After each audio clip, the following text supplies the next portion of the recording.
اس سے کیا ثابت کرنا چاہتا ہے وہ؟ یہ دو جملے کہہ کے کہ میرے پاس اتنے پیسے ہیں ملازم رکھ سکتا ہوں کیا؟ میں ایک یونیورسٹی میں گیا کچھ بیان کرنے کے لیے، تو ایک بچہ مجھے کہنے لگا پیر صاحب ایک بات بڑی دل میں پریشان کرتی ہے، کسی لبرل آدمی نے کر دی تھی تو ڈرتا میں کرتا نہیں، کہیں مجھے کوئی بے ادبی نہ کہہ دے۔ ہمارے ہاں ایک ظلم یہ بھی ہوتا ہے کہ ادب سکھانے سے پہلے بے ادبی کا لائسنس جاری کر دیا جاتا ہے، حالانکہ پہلے ادب سکھایا جائے، پھر اگر کوئی بے ادبی کرے تو پھر اسے بے ادب۔ ہم ادب نہیں سکھاتے لیکن بے ادبی کا تانا فٹافٹ دے دیتے ہیں۔ میں نے کہا جناب آپ پوچھیں، اگر مجھے جواب آتا ہوا تو میں بتا دوں گا، نہیں تو میں کسی سے پوچھ کے بتا دوں گا، آپ بتائیے۔ وہ کہنے لگے جی مجھے کسی نے کہا ہے کہ نبی پاک صلی اللہ علیہ وسلم کے زمانے میں غلامی ختم نہیں ہوئی تھی، اس زمانے میں غلام بکتے تھے اور اسی طرح بکتے تھے، خریدے جاتے تھے، تو ایک آرڈر فرما دیتے غلامی ختم ہو جاتی۔ اور میں نے کہا یار یہ تو کوئی بڑا سوال ہی نہیں ہے، آپ بلا وجہ ڈر رہے ہیں، یہ کوئی بڑا سوال ہے؟ یہ حضور نے غلامی ختم کر دی تھی، آپ پڑھیے ابو داؤد شریف، ختم ہو گئی غلامی۔ توجہ ہے میری بات پر؟ ادھر دیکھا جی میری طرف، حضور نے غلامی ختم کر دی، غلامی رہی نہیں۔ کہنے لگے وہ کس طرح؟ میں نے کہا ابو داؤد شریف پڑھ لیں۔ حضرت ابو ذر غفاری رضی اللہ تعالیٰ عنہ فرماتے ہیں کلمہ پڑھنے آیا، جب واپس جانے لگا تو حضور نے بڑی نصیحتیں فرمائی، ان میں سے ایک نصیحت حضور نے یہ کی ابو ذر یاد رکھنا تمہارے غلام تمہارے بھائی ہیں۔ غلام تو وہ رہے ہی نہیں، انہیں تو مدینے والے رسول نے بھائی بنا دیا ہے۔ آپ کو کس نے کہا وہ غلام ہے؟ وہ غلام، میں سیاستہ کی روایت پیش کر رہا ہوں، فرمایا تمہارے غلام تمہارے، ادھر دیکھیں میری طرف، تمہارے غلام تمہارے بھائی ہیں۔ اور نبی کریم نے فرمایا جس طرح کا خود کھانا اسی طرح کا انہیں کھلانا، جس طرح کا خود پہننا اسی طرح کا انہیں۔ غلام غلام رہے گا جب وہ آپ کے جیسے کپڑے پہنے گا؟ آپ وہ الگ بات ہے کہ جتنا مرضی وہ ہیومن رائٹس پہ بات کرے، انسانی حقوق کی تنظیمیں چلائے، غلام کو ملازم کو اس طرح کی روٹی نہیں کھلاتا جس طرح کی خود کھاتا ہے، اسے اس طرح کے کپڑے پہناتا نہیں جس طرح کے خود پہنتا ہے۔ لیکن نبی پاک علیہ السلام نے یہ اعزاز فرمایا جس طرح خود کھانا اسی طرح انہیں کھلانا، جس طرح کا خود پہننا اسی طرح کا انہیں پہنانا۔ اور حدیث کا آخری جملہ یہ ہے کہ سرکار فرمانے لگے ان کی طاقت سے زیادہ ان پر بوجھ نہ ڈالنا، اور اگر کبھی انہیں کوئی ایسا کام بتاؤ جو ان کی طاقت سے زیادہ ہو تو پھر اس کام میں ان کی مدد بھی کرنا۔ مجھے بتلائیے غلام تو غلام رہے نہیں، حضور نے تو سیٹ ہی ختم کر دی، انہیں بھائی بنا دیا ہے، وہ تو سیٹ ہی ختم ہو گئی، تو آپ یہ کیسے کہہ سکتے ہیں کہ غلامی ختم نہیں ہوئی؟ حضور نے تو انہیں بھائی بنا دیا، بھائی۔ ہمارے ہاں نا بڑا مزہ آتا ہے یہ کہہ کے کہ میرے 6 ملازم ہیں، بڑا مزہ آتا ہے، اور بڑا بندہ راضی ہوتا ہے جب وہ گاڑی میں بیٹھا ہوتا ہے تو 15 بندے آگے دوڑ رہے ہوتے ہیں، اس کو بڑا لطف آ رہا ہوتا ہے، لیکن اسے نہیں پتا کہ اس کے اندر تکبر آ گیا ہے، اب اس کے اندر ایک چیز پیدا ہو گئی جو اسے خراب کرے گی، وہ پھر کرسیاں ڈھونڈتا پھرے گا، اسے کہیں مزہ نہیں آئے گا۔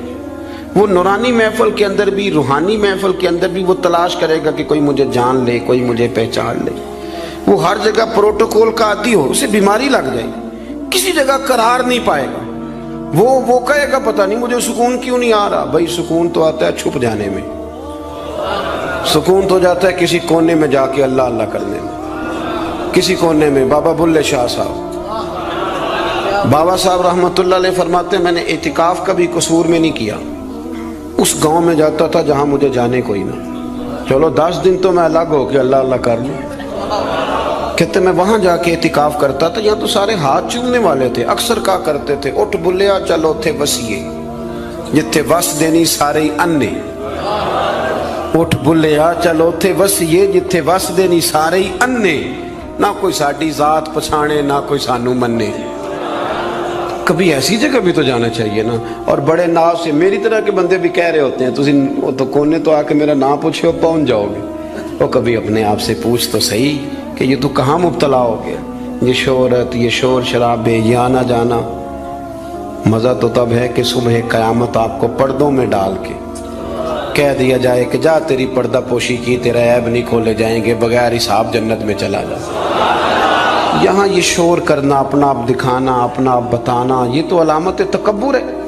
تھوڑا سا نیچے رہیں، یہ ہوتا ہے کئی دفعہ کہ انسان کچھ اللہ تعالیٰ اسے وقار دے دیتا ہے تو اس کا قد اونچا ہو جائے، اس کی سیٹ اونچی ہو جائے، لیکن دل اس کا سکون میں رہے۔ امام غزالی روایت لائے ہیں، حضرت حذیفہ بن یمان رضی اللہ تعالیٰ عنہ فرماتے ہیں میں اپنے قریب محبوب علیہ السلام کے ساتھ نہ سفر کر رہا تھا،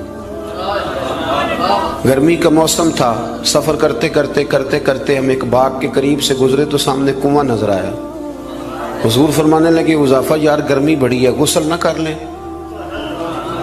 میں نے کہا حضور بڑی بات ہے، کر لیں۔ کہتے ہیں سرکار کنویں کے قریب گئے تو کپڑوں سمیت غسل کرنے لگے، پھر بھی مجھے فرمایا کہ ذرا چادر نہیں تان لیتے؟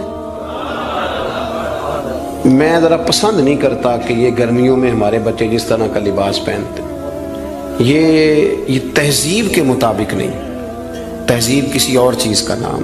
آپ ذرا کھلا لباس پہنیں اور آپ ذرا کچھ چیزوں کو چھپائیں، آپ مہذب لگیں گے، آپ مناسب لگیں گے۔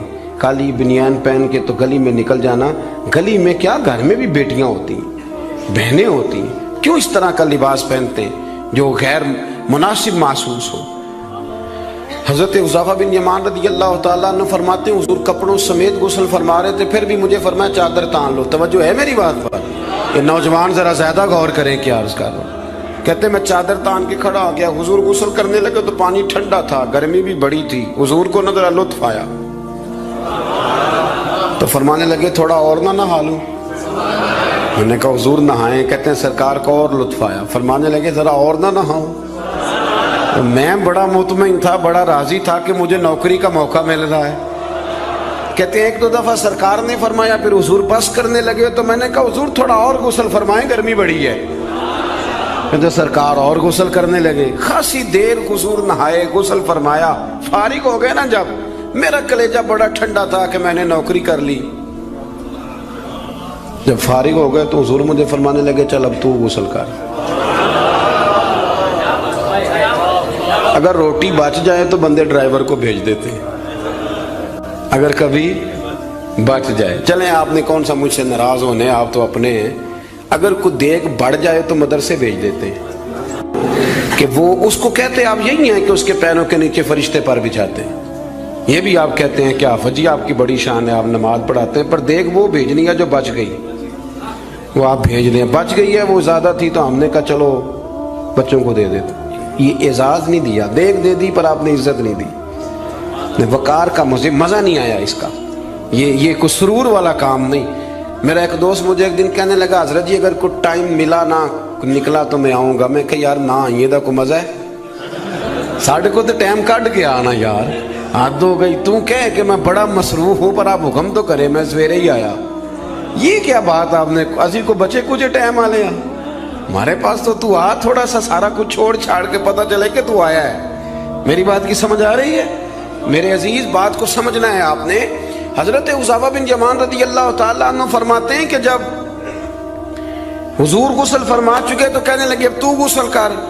کہتے ہیں میں غسل کرنے لگا تو سرکار نے فرمایا چادر مجھے دینا، میں تان کے کھڑا ہو جاؤں۔ یعنی نبی کریم کی بات کر رہا ہوں۔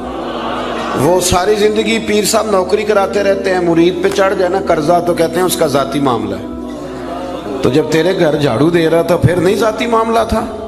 تھوڑی تو بھی پیار کر لے، کبھی تو بھی ان کے ساتھ کہہ۔ وہ میرے ایک دوست ہیں پیر صاحب، تو عرس پہ میں گیا ہوا تھا تو ان کا بچہ وہ اپنے بیٹے سے پوچھتے ہیں کہ پتر وہ دال والا جو دیگ ہے وہ گرم ہی ہے نا؟ کہنے لگا ابا جی بس ٹھیک ہی ہے چل جائے گی، یعنی گرم کرنا بھی پسند نہیں صاحبزادے کے لیے، ابا جی چل جائے گی۔ تو پیر صاحب نے بڑا اچھا جملہ کہا، کہنے لگے پتر جب تو مریدوں کے گھر جاتا ہے تو تیرے ساتھ یہ سلوک کرتے ہیں، اس طرح تو نہ کر یار، کم از کم تیرا زور لگے گا ایک آرڈر ہی کرنا ہے ذرا گرم ہو جائے۔ پر ہم سمجھتے نہیں نا چیزوں کو، الا ماشاءاللہ اچھے لوگوں کی بات نہیں کرتا۔ میرے بھائی حضرت حذیفہ بن یمان رضی اللہ تعالیٰ عنہ فرماتے ہیں قربان جاؤں کریم رسول نے چادر تان لی، میرے لیے چادر تان لی، میرے لیے۔ تو امیر حرم میں فقیر بے نوا، تو کجا من کجا، یعنی میرے لیے چادر، میں گلیاں دا روڑا کوڑا تے میں نو محل چڑھایا ہے سانیاں۔ حضور نے چادر تان لی، کرنا غسل۔ اگر مجھے گرمی لگ رہی ہے تو تجھے بھی تو لگ رہی ہے نا۔ حضرت حذیفہ بن یمان کہتے ہیں میں نے کہا حضور میں بغیر چادر کے، فرمایا نا میں کھڑا رہوں گا، تو کر غسل۔ حضرت حذیفہ بن یمان کہتے ہیں تھوڑا سا غسل کر کے میں نے چھوڑ دیا، حضور فرمانے لگے نہیں اور نہا ذرا۔ کہتے ہیں میں نے عرض کی یا رسول اللہ صلی اللہ علیہ وسلم میں نہا لیا، فرمایا نہیں تھوڑا اور غسل کر۔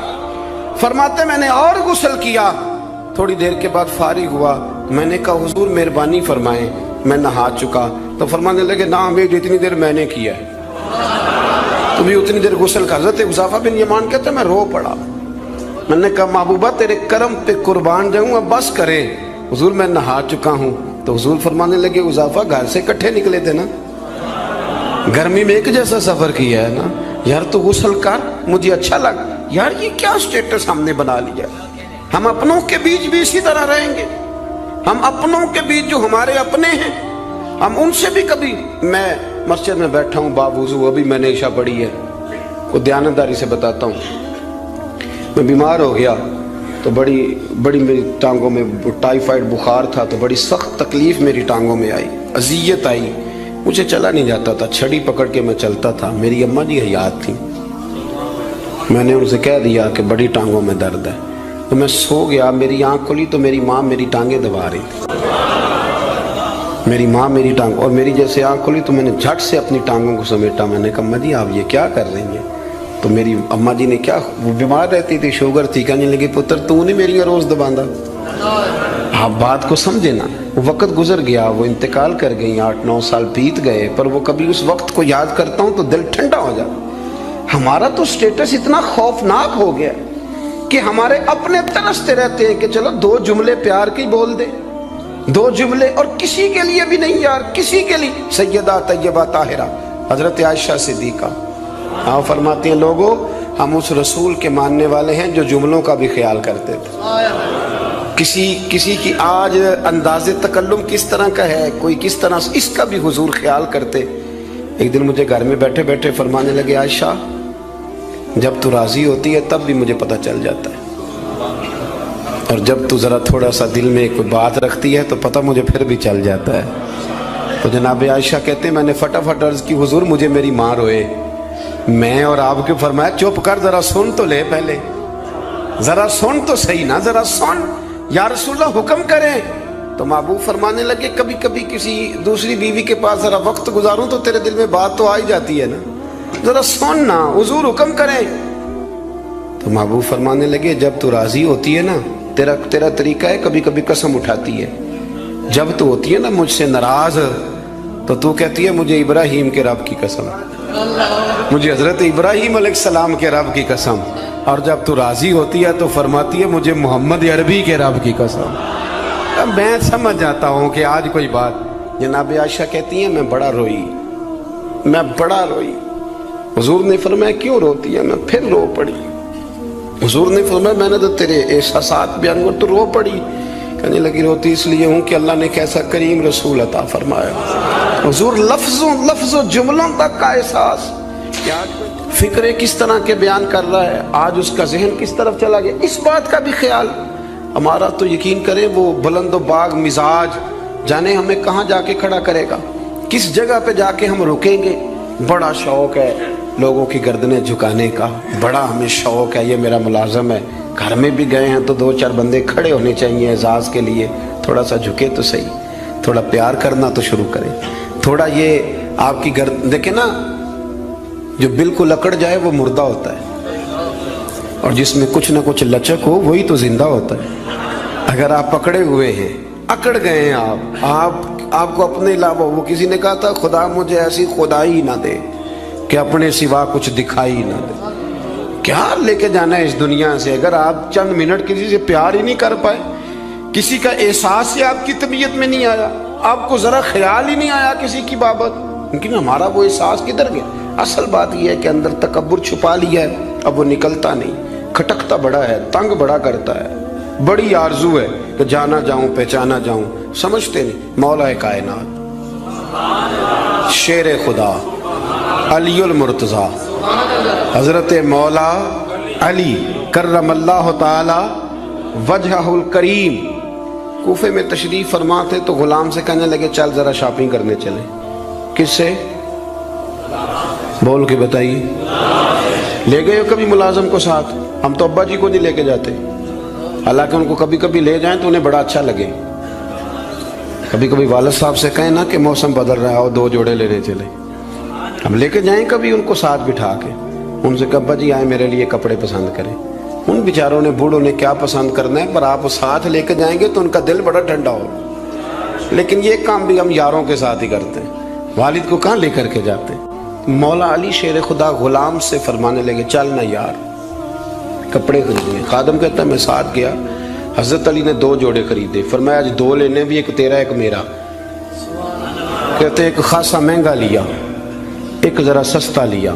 میں فوراً سمجھ گیا مہنگا آقا کا ہے اور سستا اسی طرح ہی ہوتا ہے نا. مہنگا جوڑا آقا کا ہے اور سستا غلام کا ہے. کہتے ہیں تھیلے میں کپڑے ڈالے, میں نے اٹھائے, میں غلام تھا. وہ چوک آ گیا جہاں سے مولا علی نے اپنے حجرہ نور میں جانا تھا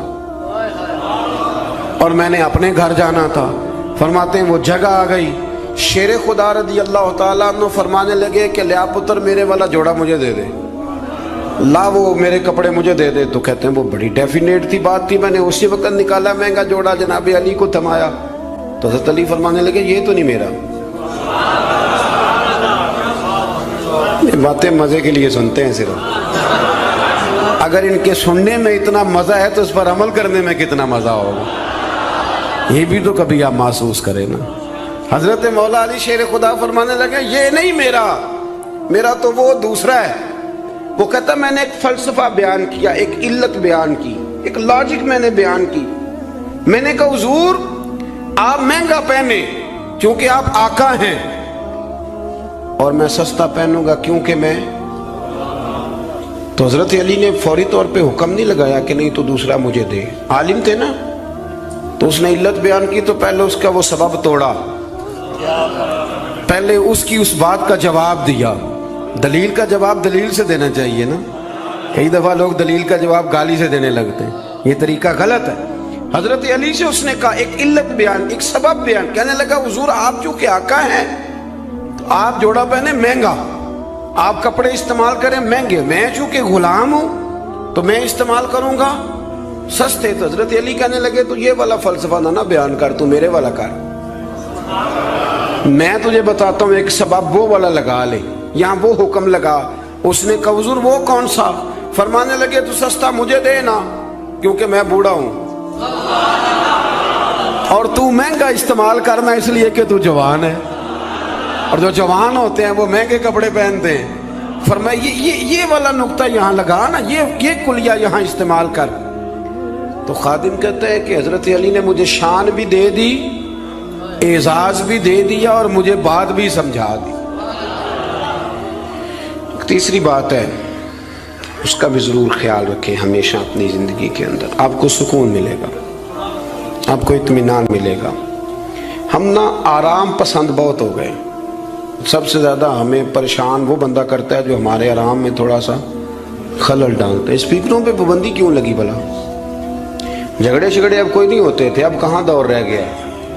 اب تو صرف لوگوں کی نیند خراب ہوتی تھی, اور جو سوسائٹیوں میں رہتے ہیں نا ان کے لیے زیادہ مسئلہ تھا. ہم ذرا سا بھی اپنی نیند قربان کرنا, اپنے اوپر تھوڑا بوجھ لینا پسند نہیں کرتے.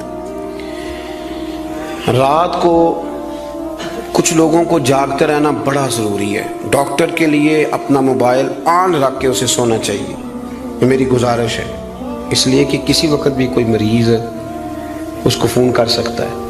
جو لوگ سیکیورٹی اداروں سے تعلق رکھتے ہیں ان پر ضروری ہے کہ وہ رات بھی اپنے موبائل کو آن رکھے. جن کی ذمہ داری میں کچھ لوگ ہیں, میرے پاس ایک ایسا نمبر ہے, رات بھر وہ نمبر, میرے پاس مدرسے کے بچے ہیں, وہ کسی وقت میری ضرورت پڑ سکتی ہے. مجھے سینکڑوں دفعہ کہا ہے گھر والوں نے بھی باہر والوں نے بھی کہ آپ اس کو بند کر دیں, تو میں کہتا ہوں پھر یہاں تو مدرسہ بھی بند کروں گا. کیا ہو جائے گا؟ مثلا نیند تو اگر اللہ آپ کو سکون دینا چاہے تو 20 منٹ کی نیند میں نیند پوری ہو جاتی ہے, اور اگر وہ مالک بے نیاز ہے, کبھی نہ سکون آئے تو سارا دن نہ بستر سے نکلے, سستی نہیں جاتی. صحیح کہہ رہا ہوں میں؟ تو تھوڑی اگر آپ اپنی نیند قربان کر لیں گے کسی کے لیے, کسی کو سکون دینے کے لیے, تھوڑی سی نہیں دیتے ہم. ہمیں تو بس یہ ہے کہ میرے لیے سارے جاگیں گے, میں نہیں اٹھوں گا کسی کے لیے. ہر آدمی ہائی الرٹ کھڑا رہے, اس سے انسان بہت بڑا خود غرض ہو جاتا ہے، اور جب وہ کسی کو سکون نہیں دیتا تو پھر اسے نیند بھی نہیں آتی۔ اگر ہم تھوڑا اشار کریں، حضرت انس بن مالک رضی اللہ تعالیٰ عنہ فرماتے ہیں رات کا وقت تھا، مدینے کے کونے سے چیخنے چلانے کی آواز آنے لگی بڑی شدت کے ساتھ۔ قاضی ایاز رحمۃ اللہ علیہ نے بھی لکھا ہے اور بھی دیگر سیرت نگاروں نے نقل فرمایا ہے، تیز ایک کونے سے تیز آواز چیخنے کی آنے لگی۔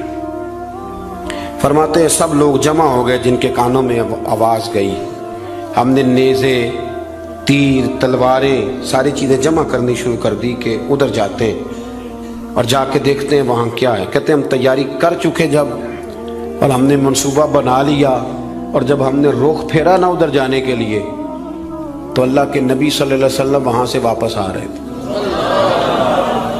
اور کہتے ہیں حضرت ابو طلحہ انصاری رضی اللہ تعالیٰ عنہ کے گھوڑے پر آپ سوار تھے، اور گھوڑے کی پشت پر کوئی اور چیز نہیں تھی، یعنی کوئی کجاوا نہیں ڈالا، کوئی کپڑا نہیں ڈالا، ننگی پشت پر حضور سوار تھے، ہاتھ میں ایک نیزہ تھا، اور حضور اکیلے گئے، اکیلے واپس آئے، اور آ کے فرمایا بھی سو جاؤ سو جاؤ، کوئی پریشانی کی بات نہیں، وہ جانور لڑ پڑے تھے میں دیکھ آیا ہوں، کچھ بھی نہیں ہے، سارے آرام سے سو جاؤ، کوئی ایسا مسئلہ نہیں۔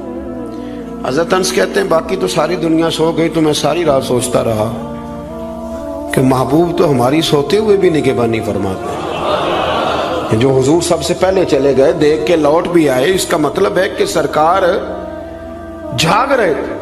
حضور نے ویسے بھی فرمایا ہے کہ میری آنکھیں بند ہوتی ہیں دل میرا بیدار ہی رہتا ہے۔ آپ یقین کریں اتنی خود غرضی، وہ پھر آہستہ آہستہ وہ خود غرضی، ہم پہلے خود غرض ہوتے ہیں، اپنے ابا جی سے کہتے ہیں کہ اب میرا گزارا نہیں ہوتا، میرے بھی بچے ہیں، یہاں سے ہم آغاز کرتے ہیں خود غرض ہونے کا۔ پھر کچھ عرصے کے بعد ہمارے بچے ہمیں کہنا شروع ہو جاتے ہیں کہ ابا جی اب ہمارا گزارا نہیں ہوتا، ہمارے بھی تو بچے ہیں نا۔ پھر وہ کبھی گونجتا ہے ہمارے کانوں میں ہمارا اپنا قول جو ہم نے کبھی کیا تھا اپنے والد کے لیے۔